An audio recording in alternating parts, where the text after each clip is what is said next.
Saatnya kami akan menerima kebenaran firman-Mu. Mari ya Tuhan, Kau siapkan tidak mendengarkan kami, agar firman Tuhan pada malam hari benar-benar mengajarkan kami, meneladani kami, agar kami rindu untuk menghidupinya. Dan itu hanya berkenan di hati Tuhan. Hanya di dalam satu nama Tuhan Yesus Kristus kami sudah berdoa dan bersyukur. Bersama-sama kita katakan, silakan dulu. Dan kita mic-nya satu.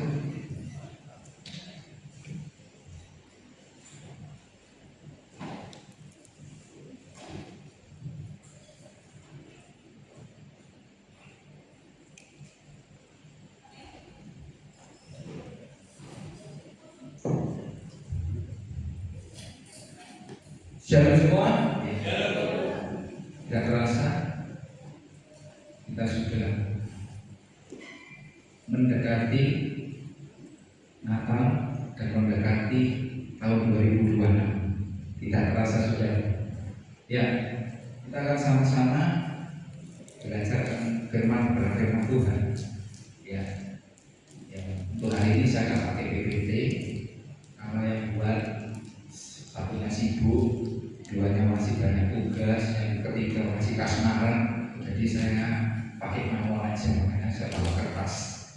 Ya, manusia itu tidak luput dari lupa, ya kan? Nanti ngaco, ya kan? Kalau ada BPT setidaknya kan bisa teratur dan terarah. Ya, kita akan mulai ya, bahwa malam ini kita akan berbicara tentang the best worship. Apa sih the best worship itu? Siapa yang tahu the best worship? Penyembahannya apa? Penyembahannya terbaik. Ya. Tadi kita sudah menyembah Tuhan, sudah memuji Tuhan, bahkan kita sudah berdoa. Ada kata haleluya, jelas ya. Kita lihat tadi ya. Mesti ada, selalu ada kata haleluya. Nah, rekan-rekan tahu nggak apa sih kata haleluya ini? Tahu nggak? Selama kita bertahun-tahun dari Kristen, apa sih haleluya ini? Artinya haleluya itu apa?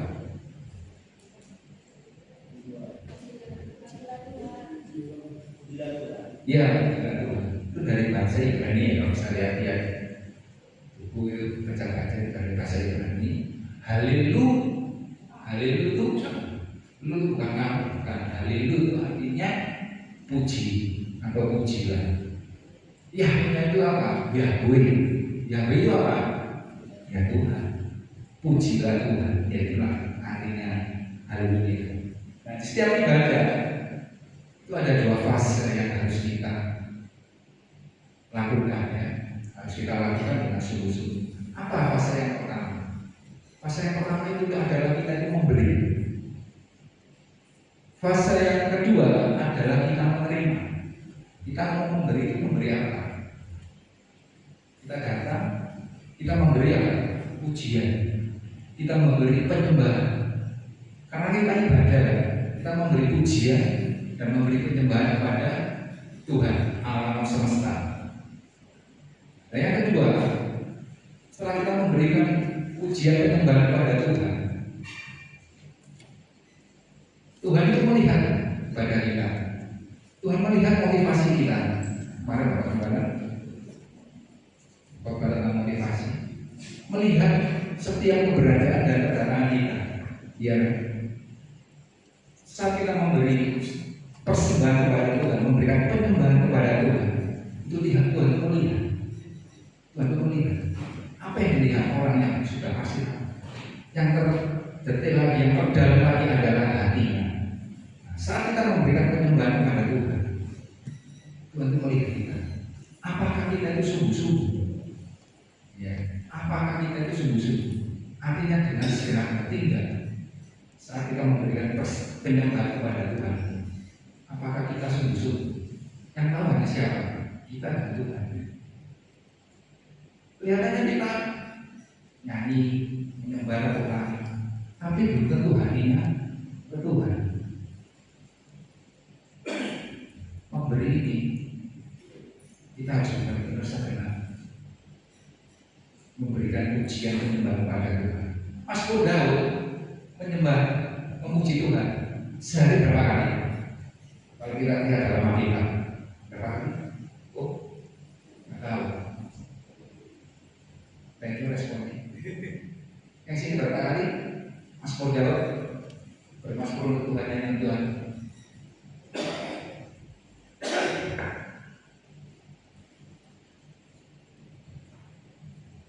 Daud bernyanyi, menyembah, bermazmur pada Tuhan 7 kali. Kebalikan dengan saya. Kalau saya paling minggu sama doa malam. Ya, berapa kali? Tergantung pujiannya. Ya. Kalau Daud 7 kali. Kalau saya balikan, saya makanya 7 kali. Penyembahnya nyanyian sampai 7 kali. Itu. Coba kalau dibuka multimedia, Mazmur 116, 119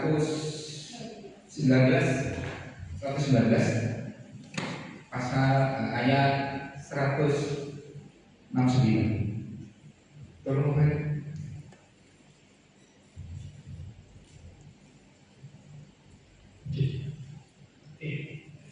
Mazmur 119 ayat 169 berbunyi demikian. Biarlah teriakku sampai ke hadapanmu, ya Tuhan. Berilah aku pengertian. Sorry salah. Mazmur 119 ayat 164.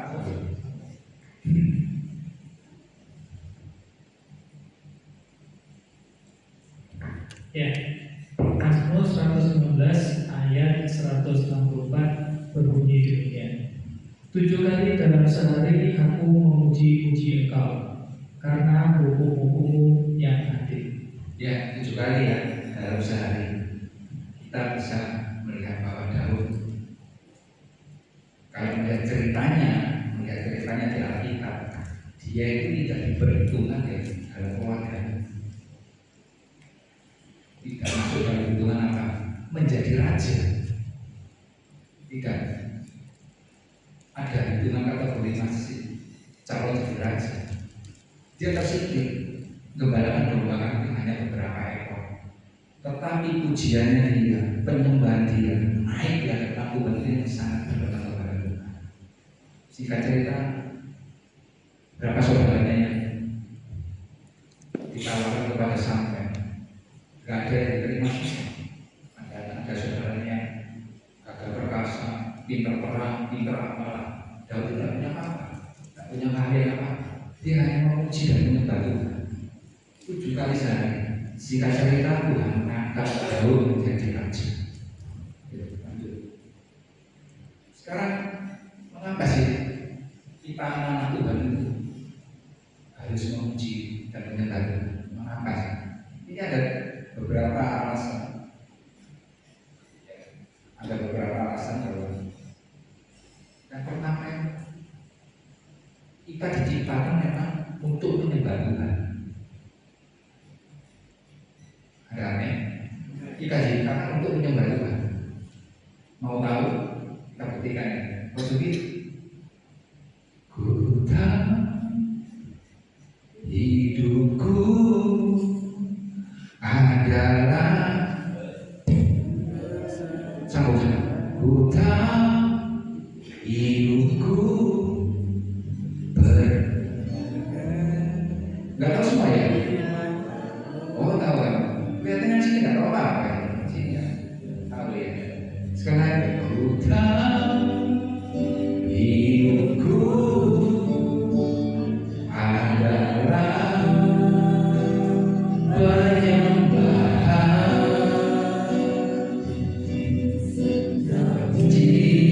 ciptakanku dalam kemuliaan-Mu.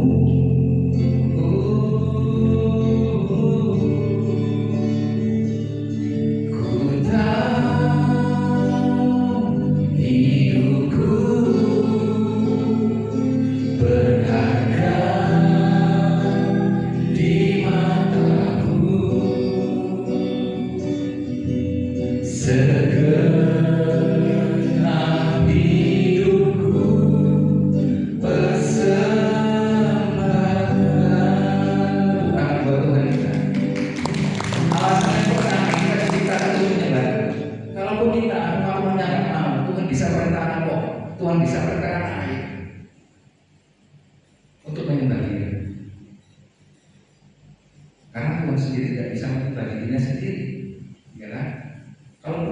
nanti besok pulang ke rumah Bapak di surga, di sana tidak ada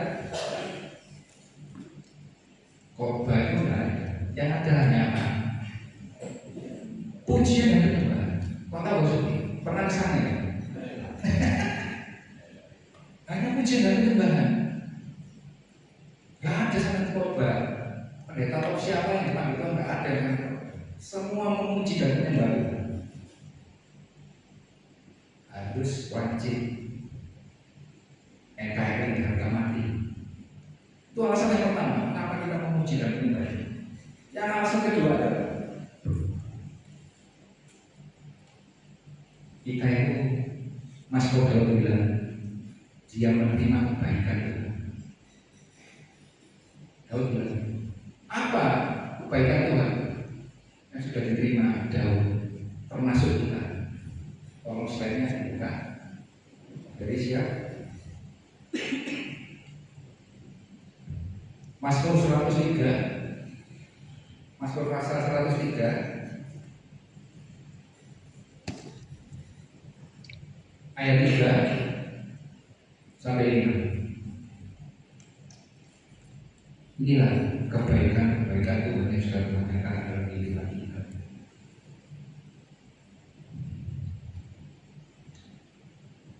Seratus tiga, bos. Ya. 103 ayat 3. Satu, kebaikan Tuhan apa? Oke, Mazmur 103 ayat 3 sampai 5 berbunyi, Kebaikan Tuhan yang pertama. Dia yang mengampuni segala kesalahanmu, Amin. yang menyembuhkan segala penyakitmu, Amin. Jehovah Rafa. Dia yang menebus hidupmu Dua ya. dari Lanjut. Dia yang menebus hidupmu dari lubang kubur, 3. yang memelihara engkau dengan kasih setia dan Iya. amanah. Lanjut. Dia yang memuaskan hasratmu dengan kebaikan, sehingga masa mudamu menjadi baru seperti pada dulu Raja. Amin. 5 ya. Jadi kebaikan Tuhan yang dinyatakan kepada Daud, sehingga Daud mengungkapkan syukurnya, mengungkapkan terima kasihnya melalui pujian dan penyembahan. Ya, Daud memaksakan jiwanya. Hei, jiwaku, pujilah Tuhan.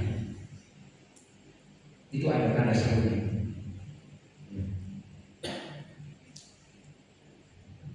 Dan yang ketiga, mengapa kita harus memuji dan menyembah Tuhan? Nah, itu sudah perintahnya Tuhan dan sangat alkitabiah, dan itu sangat berkenan di hati Tuhan. Karena kenapa? Saat kita masuk dalam hadirat yang sungguh-sungguh itu ada kuasa Tuhan, ada lawatan Tuhan, ada jamanan Tuhan.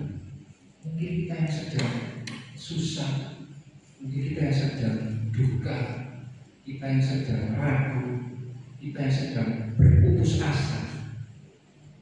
Disitulah hadirat Tuhan yang akan menjawab.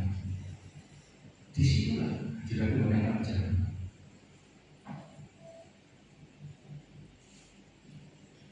Kita nggak usah curhat kemana-mana, bahkan ke medsos, bahkan ke Twitter atau kemana, curhat di kaki Tuhan, di hadirat Tuhan mengerti. Disitulah 3, mengapa kita harus menyembah dan memuji Tuhan. Kita memuji Tuhan, boleh saya simpulkan, kita memuji Tuhan karena perbuatan yang ajaib. Yang kedua, mengapa kita menyembah Tuhan? Kita menyembah karena pribadi Tuhan itu sendiri. Pribadinya apa? Tuhan kita itu. Apa pribadinya? Nomor 1, tidak ada Tuhan. Tidak ada Tuhan yang lain selain Tuhan itu. Tidak ada nabi lain selain nabi kita. Pribadinya satu yang kita akui, bahkan sangat dunia sangat apa ya? Kok ada seperti itu? Maka firman Tuhan itu paradok, bertentangan dengan akal pikiran manusia bahwa pribadi Tuhan adalah kasih. Saudara kasih tahu, bukan di Alkitab berapa kasih itu ada juga. Nah, itu sebagai pendahuluan aja karena tema kita adalah the best worship. Jadi saya dahului dengan apa itu memuji, apa itu menyembah. Ya, jadi kita diharapkan anak-anak Tuhan jadilah pemuji dan penyembah Tuhan yang benar-benar sungguh-sungguh dikasihkan hati. Bukan saatnya kita pas ada penyembahan, ada pujian, kita tidak memuji, kita tidak menyembah, kita jadi penonton. Olah, boleh, karena diri, karena ya, ayo. Ya, kita akan masuk malam ini kita akan belajar bagaimana sih penyembahan yang terbaik. Bagaimana sih? Mari kita buka di Matius pasal 2. Ya, Matius pasal 2 ayat 1.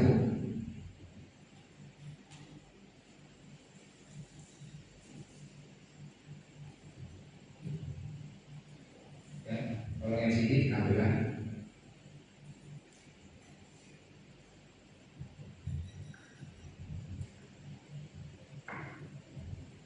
Gak bisa?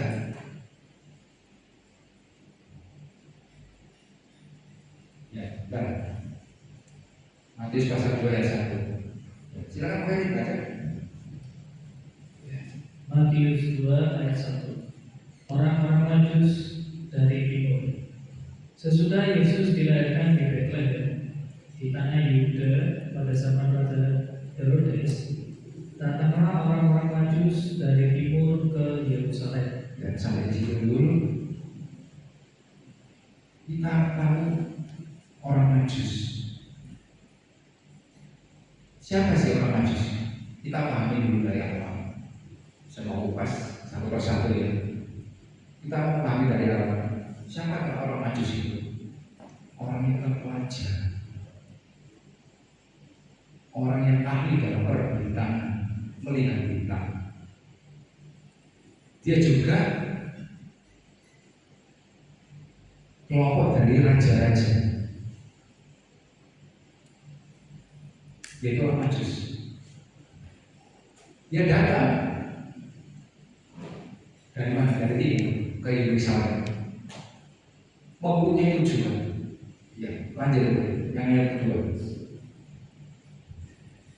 Ayat kedua, dan bertanya-tanya, di manakah dia, raja orang Yahudi yang baru dilahirkan itu? Kami telah melihat bintangnya di timur, dan kami datang untuk menyembah dia. Bintangnya ini begitu besar, berarti bintangnya Mesias. Orang Majus ini sangat pintar sekali, dia bisa melihat dan mempunyai rencana dan mempunyai tujuan untuk menyembah dia. Dilanjutkan ayat ketiga.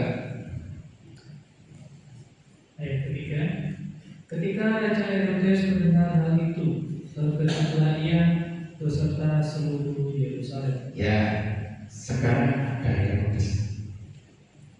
Apa kata Herodes? Dia terkejut mendengar berita ini beserta seluruh Yerusalem. Tapi yang kita bahas ini adalah kelahiran Yesus Kristus diresponi oleh dua Herodes dan orang Majus. Lanjut. Ayat 4. Maka dikumpulkannya semua imam kepala dan ahli Taurat bangsa Yahudi. Lalu dimintanya keterangan dari mereka di mana Mesias akan dilahirkan. Nah, kita dari ada dua tadi. Mengapa Herodes terkejut dengan kelahiran Yesus? Dan ayat keempat, mengapa Herodes mengumpulkan imam kepala dan ahli Taurat? Ini sebuah pertanyaan. Ada dua respon kelahiran Yesus. Orang Majus dia rindu untuk besok untuk datang bahkan menyembah Tuhan. Tapi Herodes kaget, terkejut, ya kan, dengan kelahiran Yesus. Kenapa dia terkejut? Lanjut. Ayat 5, mereka berkata kepadanya, di Betlehem, di tanah Yehuda, karena demikianlah ada tertulis dalam kitab Nabi. Lanjut.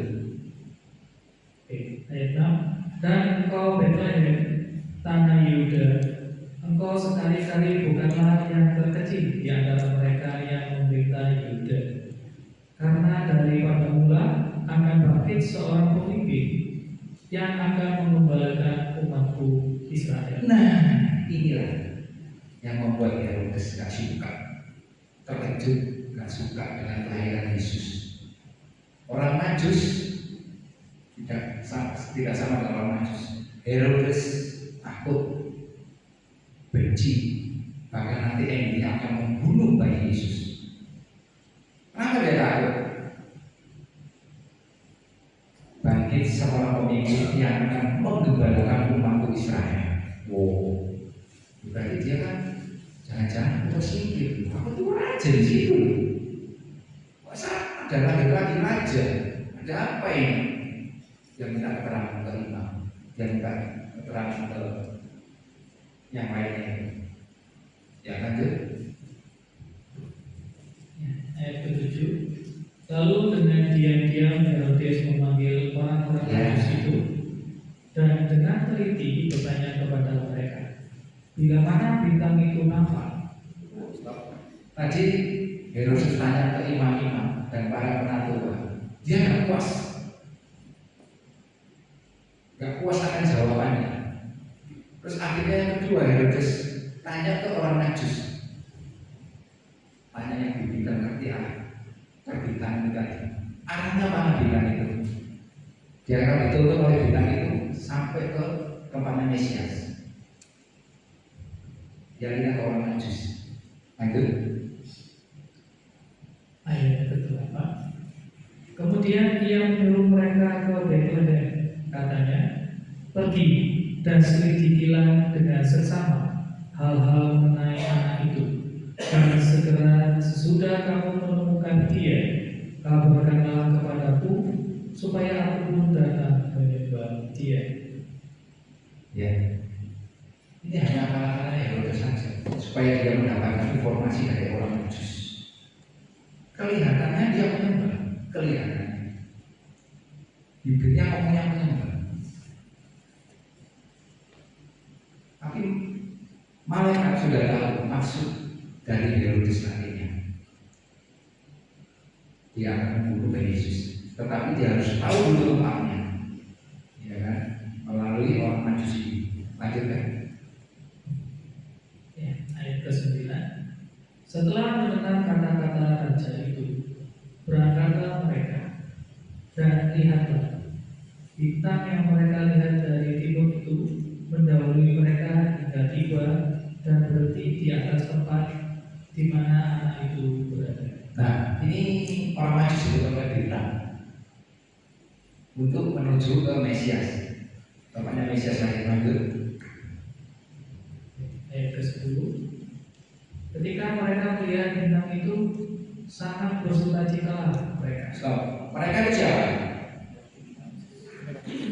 Mereka itu siapa? Orang Majus kan? Ya. Karena apa? Sangat bersukacita dengan kelahiran Yesus. Beda dengan Herodes tadi kan? Sangat bersukacita. Lanjut ke Ayat ke-11, ya. maka masuklah mereka ke dalam rumah itu dan melihat anak itu bersama Maria ibunya sujud menyembah dia. Mereka pun membuka tempat harta kepadanya dan mempersembahkan persembahan kepadanya, yaitu emas, kemenyan, dan mur. Kalau jangan dimatikan CD-nya ya. Nah, inilah pembahasan kita. Topik kita yang utama adalah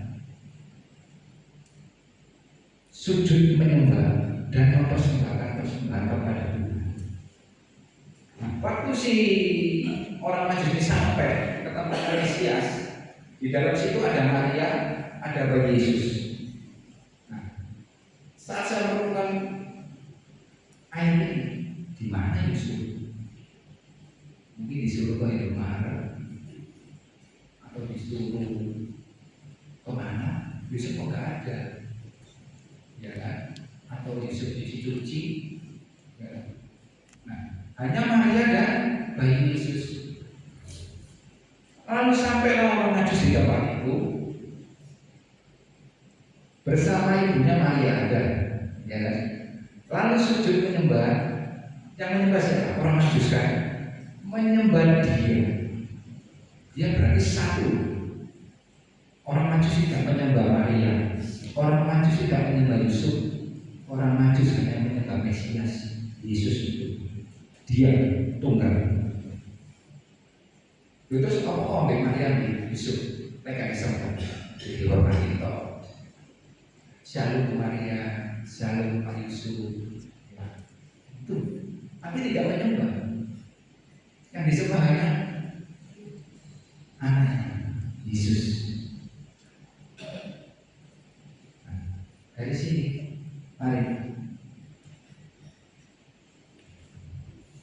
kita akan belajar dari keterangan ini. Yang pertama adalah bahwa orang Majus masuk ke dalam rumah itu sama dengan kita masuk ke dalam gereja, masuk ke dalam bait Allah.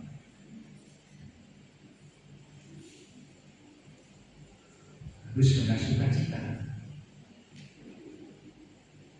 harus dengan sukacita, harus dengan kerinduan. Kalau dengan kerinduan, dengan sukacita, itu sangat hasilnya sangat baik. Orang yang rutinitas, ini biasa ini, biar Sabtu ya ini, biar Minggu ya ini. Tapi nggak ada kerinduan, nggak ada rasa sukacita yang dari Tuhan.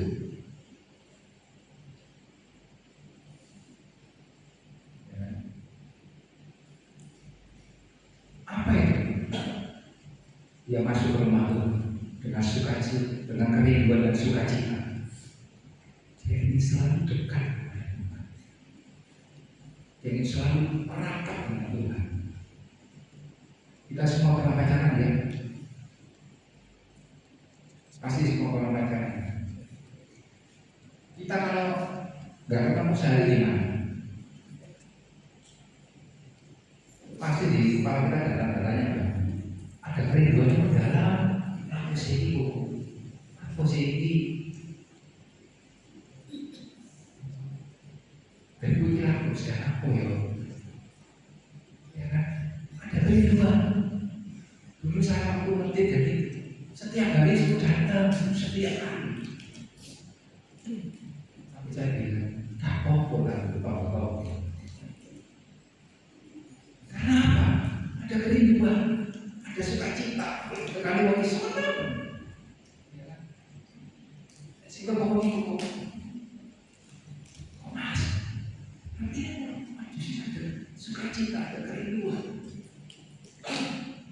Ada sesuatu yang wow, yang belum dia dapatkan, belum bisa memuaskan hatinya, belum bisa mengobati kerinduannya ini, belum bisa. Makanya dia ingin ketemu bayi Yesus. Meskipun orang manusia raja, tapi dia tahu bahwa Yesus raja di atas segala raja. Pintar ini orang Yesus. Katakan dia orang kaya, orang yang terpandang, orang yang terhormat, tapi mau masih datang kepada Tuhan, mau merendah kepada Tuhan,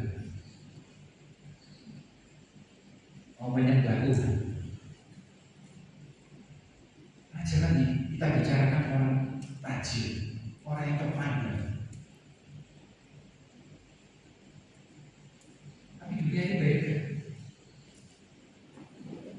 sudah tajir akan mau.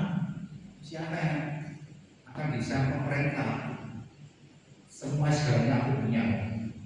Kepintaran, uang, investasi, pekerjaan apapun.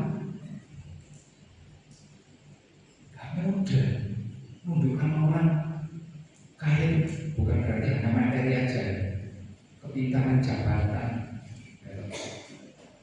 Gak ada. Apalagi orang yang punya prinsip yang keras, egonya yang keras. Gak ada. Tetapi orang Majus ini mengerti siapa yang dia datang, siapa yang dia sembah. Dia ada bapaknya.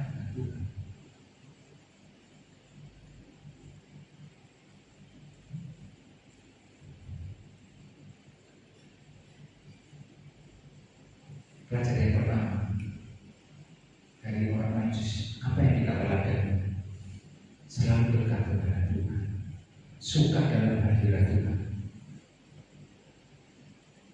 menyembahmu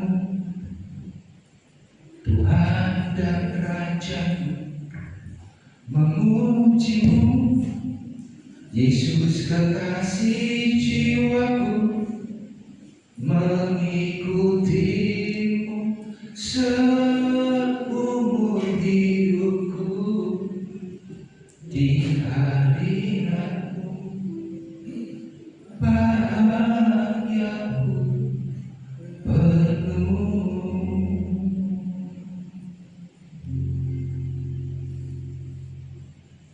Lagu-lagu penyembahan pujian semua ada di Mazmur. Itu sangat menguatkan kita untuk pujian, untuk pengagungan kepada Tuhan. Coba bisa ditampilkan Mazmur 62 sebentar aja. Sudah tahu ini lagu atau bukan? Mazmur 62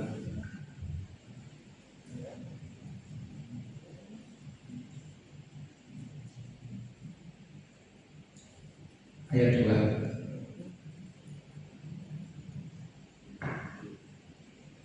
Ini lagu worship atau praise?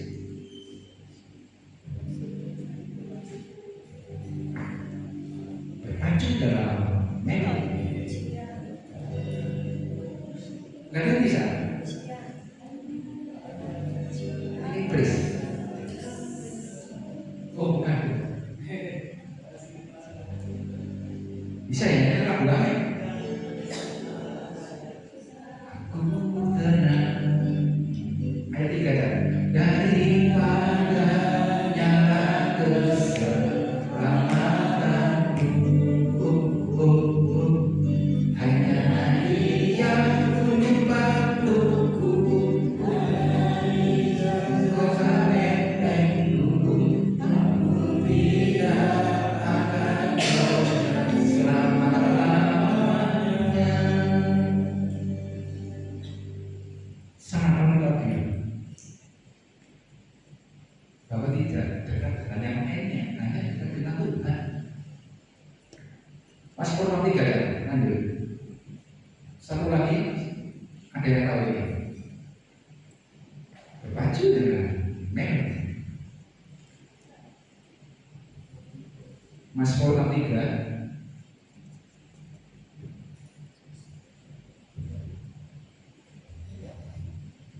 temanya the best worship, jadi kok banyak diselingi lagu-lagu dan pujian, gak apa-apa ya, supaya gak beda sedikit. 63 nanti.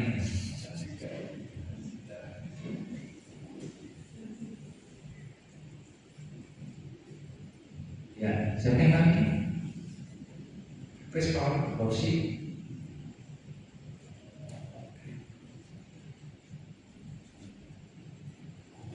Leader-leader, senior-senior bisa bantu.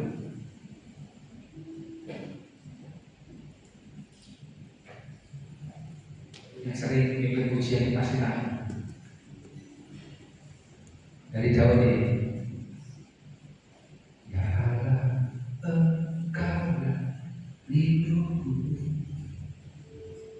jiwaku haus kepadamu, bagai tanah kering tiada berair, tanahku merindukanmu, dan ku pandang kau di tempatku.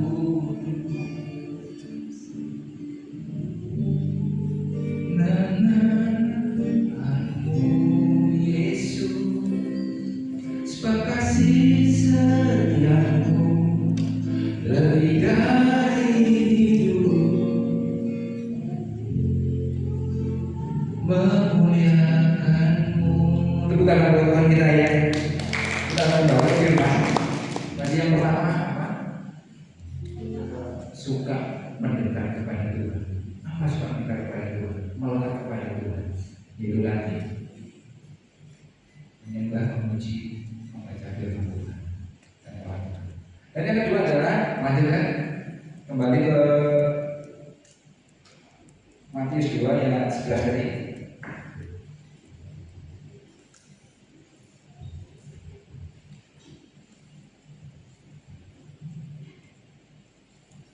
Ya, baca sekali lagi. Matius 2 ayat 11. Maka masuklah mereka ke dalam rumah itu dan melihat anak itu bersama Maria ibunya, lalu sujud menyembah dia. Sujud menyembah dia sudah tadi ya. Yang pertama belajar dari orang Majus. Yang kedua, mereka pun membuka tempat harta bendanya. Membuka tempat harta bendanya. Yang kita tahu pasti apa? Mazmur kan? Nah, kita pun datang ke rumah Tuhan, membawa harta benda. Apa itu? Contoh mobil yang duniawi. Ya. Kita bicara harta bendanya orang Majus adalah emas penuhnya. Itu kalau saudara baca secara detail, mahal banget itu. Karena hadiahnya untuk raja di atas segala raja, mahal banget. Saya tidak sempat uraikan kata waktu ya, jelaskan kata waktu. Itu sangat mahal banget, dan itu sesuai dengan simbolis anak raja, yaitu Tuhan Yesus. Nah, kembali kita datang ke rumah Tuhan juga membawa mazmur penyanyi, membuka harta bendanya. Nah, apa harta benda? Mazmur penyanyi yang dari kata awal. Satu, tubuh, jiwa, dan roh. Mengapa kok tubuh, jiwa, dan roh? Saya ambil berdasarkan ayat Alkitab. Bapa, ku persembahkan tubuh. Lanjut. Sembahan yang hidup, kudus, dan yang berkenan padamu, sebagai ibadah yang sejati. Setuju ya, tubuh ya? Setuju ya? Yang pertama adalah tubuh. Membuka harta bendanya. Berarti kita membawa tubuh kita masuk ke rumah Tuhan. Untuk apa? Untuk ibadah. Ibadah yang gimana? Mempersembahkan tubuh kita. Membuka apa? Saat kita menyembah Tuhan, saat kita memuji Tuhan, buka mulutmu. Mulutmu dan mulutmu buka.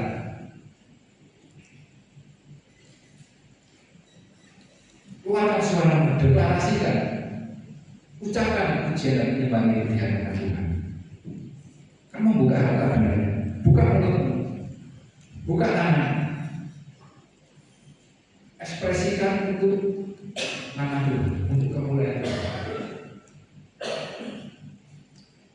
Kelihatannya buka mulut tapi nggak ada suaranya. Kelihatannya tepuk tangan, tapi ya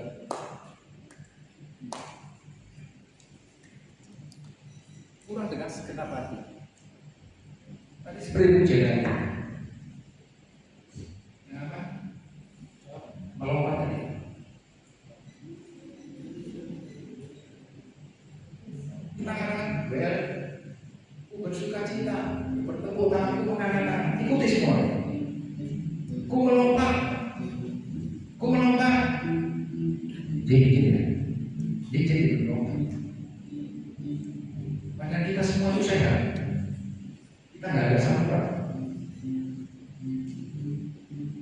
malas buka suara, kita malas buka tangan, kita malas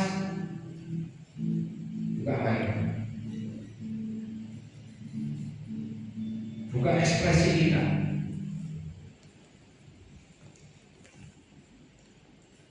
Orang maju sih membuka persembahan.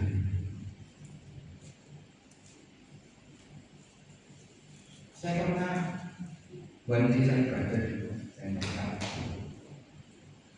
itu ya, AC-nya super ini, enak kan orangnya ya,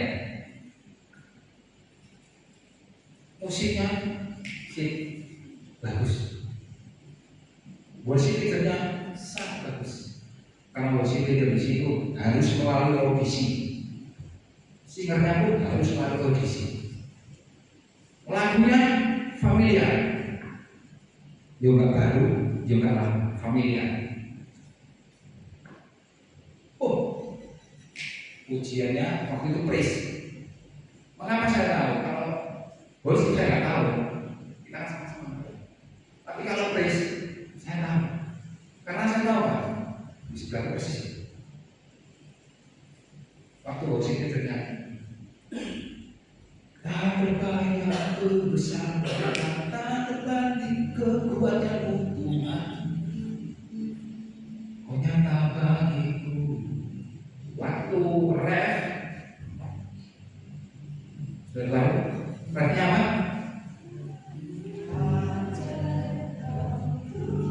Worship leader sudah siap-siap. Come on, 1, 2, 3, 4. Dia cuma tangan dua dimasukkan. Tepuk tangan, tangan dimasukkan. Sebelah kiri saya lagu praise, tapi ekspresinya bukan praise, tos. Wah, saya sangat terganggu. Sorry ya, saya nggak tahu lagi.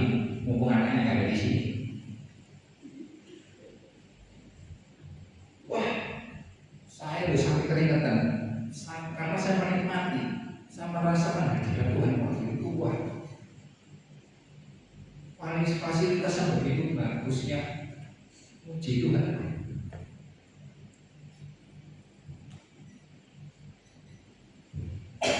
Dalam hati kecil saya, ngapain kamu datang? Ya kan? Kamu harusnya prepare. Aku mau ibadah sama Tuhan, aku mau sungguh-sungguh sama Tuhan. Tapi survei membuktikan di TKP seperti itu, semua 90% bersolat, mengangkat tangan, melompat.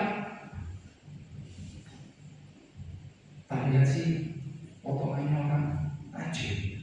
Ya ini tadi saya bilang tadi kan begitu juga. Orang rajin itu susah. Tangannya dimasukkan, bukannya tidak polian, bukan pemuji, bukan penyembah, penonton. Tapi ya, bilangin mas ya, mau tahu itu, mau rajin, ya, badannya besar, wah ini ada perlu aneh gitu. Guys, biarlah, yang penting saya sendiri memberikan Tuhan yang terbaik, meskipun saya sebagai jemaat, sebagai pemuji, tapi tujuan saya untuk memuliakan nama Tuhan. Dan lanjut yang ketiga, baca kan? Setelah ada bunyinya dan mempersembahkan persembahan kepadanya, yaitu emas, kemenyan, dan uang. Kita buka lagi slide-nya dan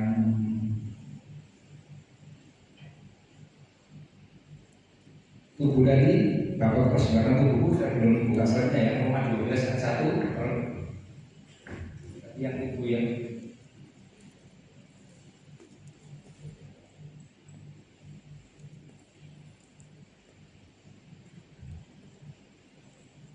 ini tadi dasarnya saya tubuh jiwa dan roh yang tubuh tadi yang ini, kemudian yang jiwa.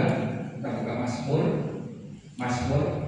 pasal 103 ayat 1 dan 2. Ya. 1 dan 2. Mazmur 103 ayat 1 dan 2. Pujilah Tuhan, hai jiwaku. Dari Daud. Pujilah Tuhan, hai jiwaku. Pujilah namanya yang kudus, hai segenap batinku. Pujilah Tuhan, hai jiwaku, dan janganlah lupakan segala kebaikannya. Daud memuji Tuhan karena ini, karena kebaikan Tuhan.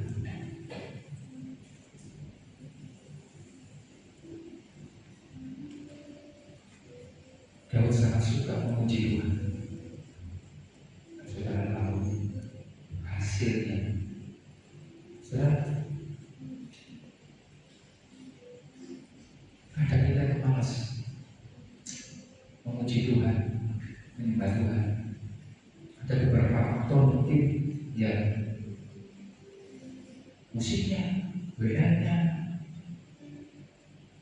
Tapi kalau bilang pujilah Tuhan, itu ada tanda serunya. Paksa jiwa, paksa puji Tuhan, paksa, malas paksa, bukan paksa, paksa.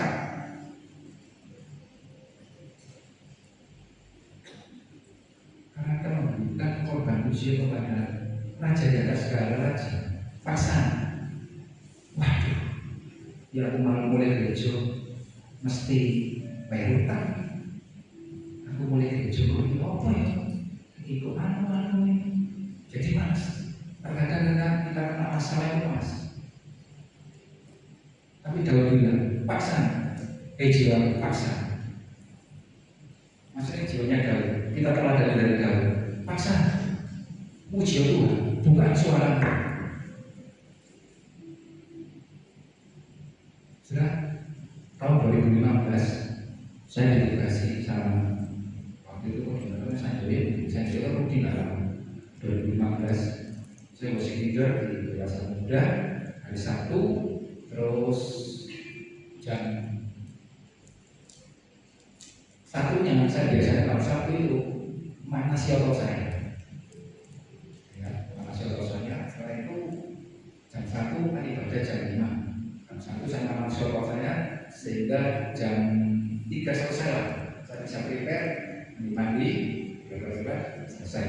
Ternyata saat jam 1 sudah nama siapa pulang setengah 3 dari olahraga. Setelah itu sudah terus hilang. Sore itu sudah. Ayo. Suratnya dari kepolisian masih kasih. Maka saya jam 5 tugas, setengah 3 sudah dapat toilet. Lagu sudah disiapkan, latihan sudah. Saya bisa dong. Dan pasti koordinator pujian memaklumi saya. Sorry, aku lagi berduka. Sorry, aku lagi gamut. Sorry, aku lagi suntuk. Loh, saya hilang. Tetapi saat itu tidak tahu ya, bukan karena saya sih. Waktu saya kehilangan itu, saya tidak ada pikiran untuk meng-cancel tugas saya. Bisa nggak meng-cancel? Nggak tahu. Pokoknya saya itu tetap aja nggak sumpah, nggak duka gitu. Ada sepeda motor ya? Di dalam jok itu ada dokumentasi saya, dompet, ATM, KTP, SNK komplit di sana. Di sini semua. Hilang. Jam 5 harus melayani Dewasa Muda positif. Singkat cerita dari tempat olahraga saya masuk ke kantor polisi dan bersama pelatih. Kalau selesai, Di situ saya tetap melayani di sini. Dan saya tetap berapi-api, tetap semangat. Nah, tahu.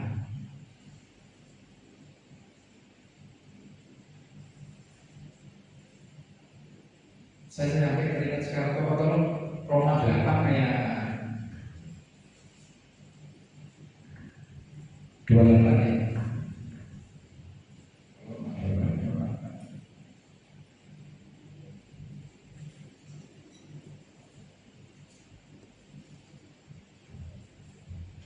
Nah ini loh. Kita tahu sekarang bahwa Allah itu bekerja dalam segala sesuatu untuk menanam kebaikan yang ngasih dia. Allah itu turut bekerja. Damai sejahtera Allah itu pada saat saya kehilangan itu masih ada. Nah, saya tidak merasa gimana itu. Tadi saya bilang ya, sumpah suntuk kamu karena kehilangan dia. Waktu itu saya enggak. Nah makanya saya sama-sama berpikir karena sejahtera yang dunia berikan sama damai sejahtera yang Tuhan berikan itu sangat beda. Apa sih yang bisa membedakan? Kalau dunia, kalau saya berpikir dunia itu damai sejahtera setelah atau pasca masalah pergumulan kita selesai. Saya ulangi, damai sejahtera dunia yang dari dunia maksudnya, yang kita dapat dari dunia itu setelah pergumulan dan masalah persoalan kita selesai. Puas, pas aku udah sejahtera dunia. Tapi kalau damai sejahtera Allah selalu ada saat kamu dalam pergumulan, saat kamu dalam kesesakan, saat kamu dalam berduka. Itu lebih beda. Makanya ada statement damai sejahtera yang diberikan Allah tidak sama dengan dunia yang berikan. Itu maksudnya. Yang lanjut yang terakhir ya, bahwa tadi apa? Pertama, tubuh. Dua, jiwa. Yang ketiga itu roh. Nah, kita roh kita buka di Roma 12:11.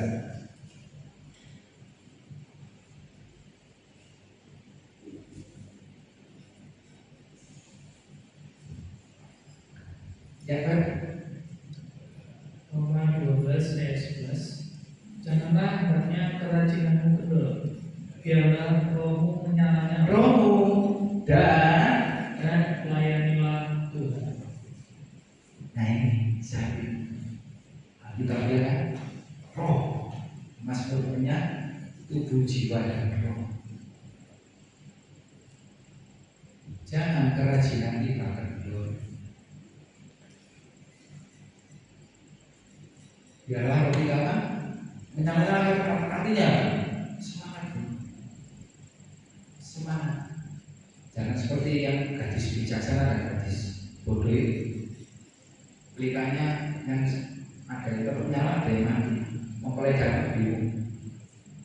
Jadi kita ini, kalau kita harus tetap menyala-nyala. Bagaimana supaya tetap menyala? Pertanyaannya bagaimana? Itu doa itu. Melangkah ke Tuhan.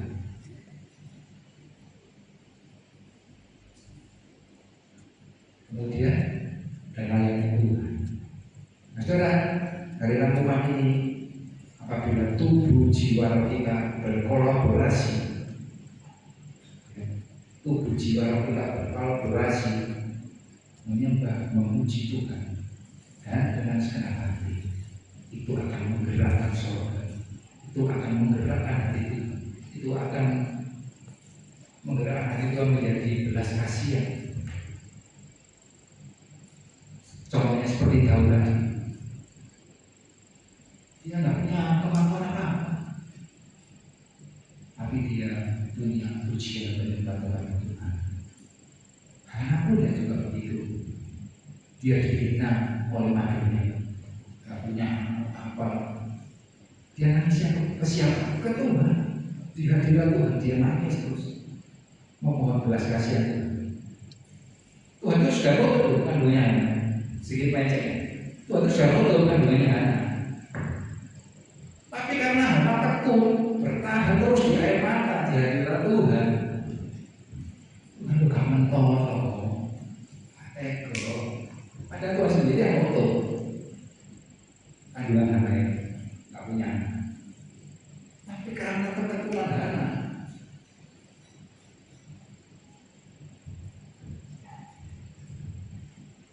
dalam hadirat Tuhan, Tuhan nggak teko sama aku. Oke lah, sudah tahu sendiri kan, artinya kandungan juga punya namanya. Sudah, yang kedua, mari kita berdoa, karena itu ada manfaat dan benefit. Bahwa dalam hadirat Tuhan, tubuh jiwa dan roh kita kalkulasi akan terjadi sesuatu yang terjadi. Sujud di atasnya, ku bawa hidupku, ku terima anugerahnya, Dia ampuniku dan bebaskanku. Dia ubah hidupku, baharui hatiku, sesuatu terjadi saat datang di atasnya. Tepuk tangan dua kali ya. Sesuatu terjadi. Amin Pak. Iman. Jadi Tuhan dia amin.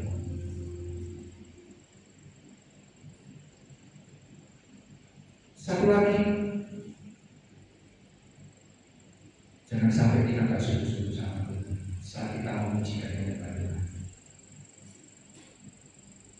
Saudara pernah punya sesuatu, katakan binatang atau apa, peliharaan, saudara saya nanti. Tapi ada sesuatu binatang yang saudara nggak suka, jijik. Apa jijik sama?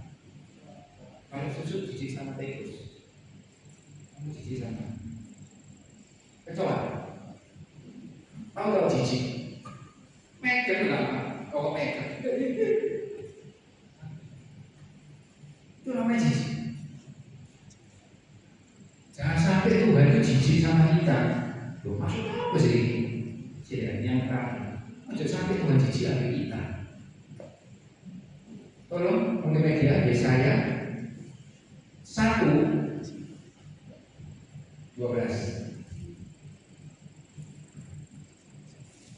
Ini warning ya bagi setiap kita.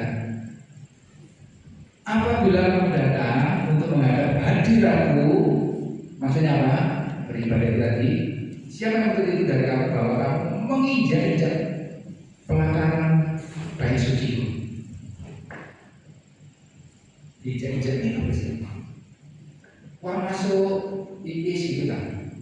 Enggak, memang tak boleh dia harus di belakang. Masuk ngomong polisi di dalam kajian. Ya, menginjak-injak. Kita menginjak-injak nggak pakai kaki kan? Kita menginjak-injak pakai apa? Atau kita main HP? Saat HP kita main HP. Saat firman Tuhan kita main HP. Ya, itu menginjak-injak. Lanjut yang 13.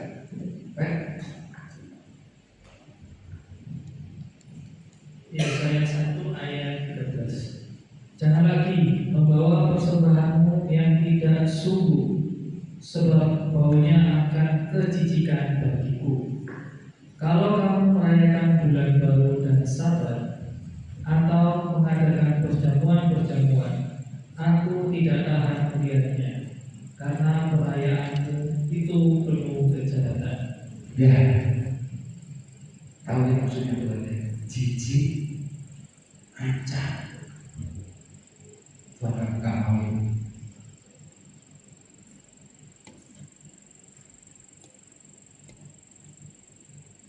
lebih baik kita datang kepada Tuhan, bawa hati kita, segenap hati kita untuk Tuhan. Amin, haleluya, haleluya. Ya, sampai di sini teman-teman harus berberkati. Jangan tak bawa musik ke maju ya. Ku datang dengan syukur membawa kerinduanku, Yesus. Ingin ku menyenangkanmu,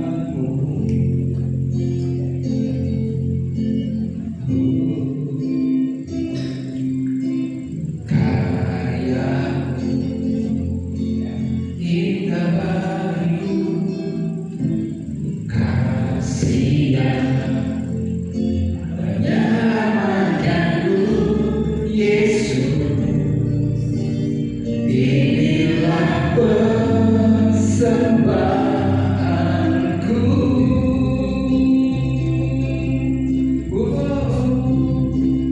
Ku membawa hatiku, hanya Engkau di hidupku, Yesus. Kau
Terima